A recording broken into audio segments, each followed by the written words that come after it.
There's like nothing more painful and frustrating than trying to explain your emotions to a toxic person. So narcissists, they're like masters of messing with your mind. So imagine this. It's like they have this toolbox and, it's full of all these toxic little tactics that they use. But it isn't filled with like grandpa's, hammers and screwdrivers. No, no, it's like, it's filled with like the infinity gauntlet. And every stone on that gauntlet is just a different shade of crazy. It's full of like, like gaslighting and projection and you name it. And, they're using these powers not to, balance the universe, but to keep you spinning like a CD that's like stuck on the menu of like a Tarantino film. So what I want to do is just kind of like help you unpack it all. Because, being able to know these tactics and see these tactics and label these tactics, what that's going to do is be like your shield against these narcissistic tactics, almost like Captain America's shield. And you know what it's like? It's like, narcissists are possessed by the dark side of these just Jedi mind tricks. So knowing this stuff, knowing the little tactics, it's so crucial. It's like narcissists have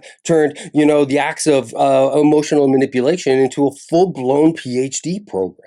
So when you're dealing with a narcissist, it's less about patience and it's more about strategy. Because taking on a narcissist, it's a lot like, playing chess with a pigeon. And they just have a knack for just walking on the table and knocking over the pieces, acting like they won, and then just pooping all over the place. And your best move it's not to even get at the table.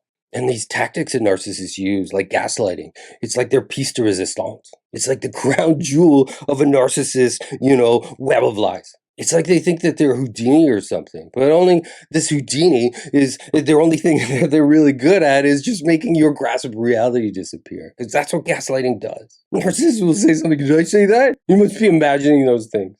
It's like they've turned life into a game of Twister. And you find yourself like bent over backwards and twisted, all trying to figure out where the truth is. Another tactic you gotta be aware of is just narcissistic projection. And narcissistic, projection is a lot like, starring in a movie where, they're the villain, but somehow you're the one that ends up on trial. And they can't process their own emotions, so they project them onto you. So they say things like, I'm not angry, you're the one who's angry. It's like, what? It's like being in a Kafka novel where, up is down and left is right. But the thing stays the same is you always seem to be wrong. Another tactic to watch out for is just called blanket statement. These blanket statements are things like, you always do this. You never understand me. It's like they got a script from like a really bad soap opera. And you're like suddenly this unsuspecting guest star who's just been sentenced to just a lifetime of plot loops. Just poor characterization. Let's go into another tactic. Another tactic that narcissists use is just called diverting focus. It's something you got to kind of keep an eye on. Because they have this weird way of just playing like, where's Waldo? But Waldo is the truth, and it's suddenly hiding in plain sight. Because you be talking to a narcissist about something, and then, they could just stop the conversation. Says, why are we talking about what I did with your friend did something like it was way worse than that? And you realize these conversations where diverting focus is used, it's almost like being in a maze with no exit. It's like being trapped in a riddle that's, wrapped in enigma and then stuffed into a conundrum. Because that's what diverting focus does. You can't pin them down on anything. It's like they're Teflon. He just kind of slides right off of them.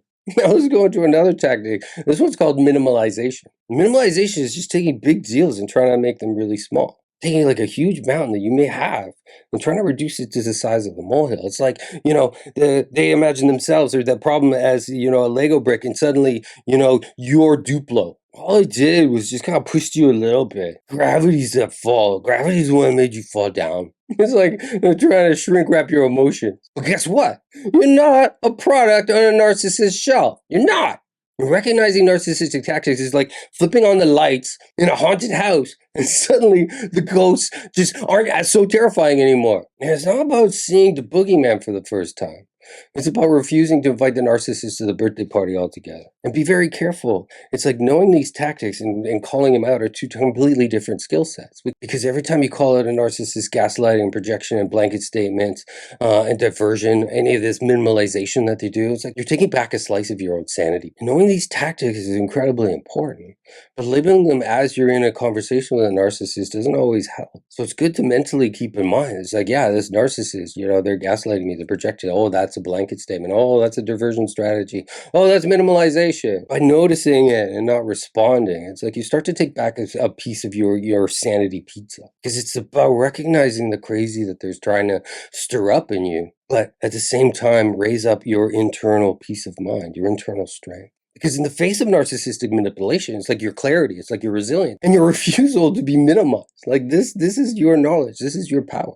It's not about jumping deep into that narcissistic cesspool of sludge. It's about creating your own superhero story, your own origin story. Because as we kind of navigate through these narcissistic relationships, what we realize is that we're not just weathering a storm, we're learning to surf through the chaos and turning narcissistic little mind tricks into just kind of stepping stones to just a bigger and higher self and a more powerful and more aware self. Because these are childish games played by childish minds.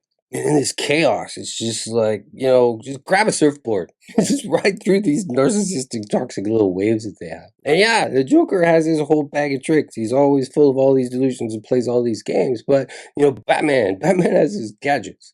And you've got this video. And inside this video, it's got all those, labeling all those tricks. So it's like, welcome to the Justice League of emotional well-being. Because recovery starts by understanding these manipulation tactics and not falling victim to them ever again. I do hope you found everything in this video really helpful. There are basically 2 steps in order to recovery. One is the cognitive part, and that's like watching videos like this and learning more about the disorder and all the little dysfunctions that happen in the background. And then the second part is more of the emotional part of recovery, which is the emotional integration.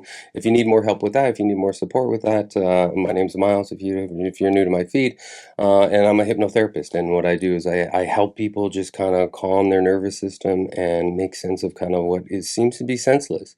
But once we kind of make sense of everything, we get our lives back, and we get our confidence back, we get joy back, we get all of those things back. So if that's something that you're interested in, you can type in recovery, and I'll post a link to my recovery program. And thank you so much for watching, and watch out for more videos.